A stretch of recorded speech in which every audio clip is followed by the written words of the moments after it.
הגעתי לבית פרטי, נזילה, תלונה בעקבות נזילה מהקיר פנימי לתוך הבית. אפשר לראות את הטיפות פנימה לתוך הדלי. עכשיו אני אראה לכם למעלה איך זה נראה. זאת המרפסת. בעצם יש גלישה של מים פנימה לתוך הבית מהמרפסת. אפשר לראות את זה גם מהנקז הכפול.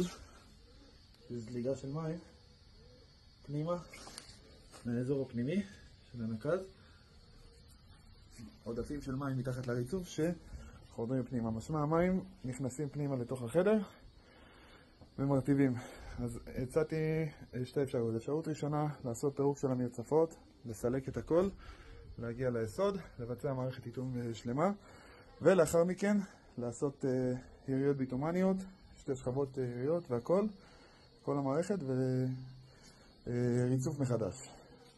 או לחלופין, לעשות יריות ביטומניות על גבי הריצוף, זאת גם אפשרות, ולאחר מכן לשים דשא סינתטי, שיהיה מבחינה דקורטיבי טוב.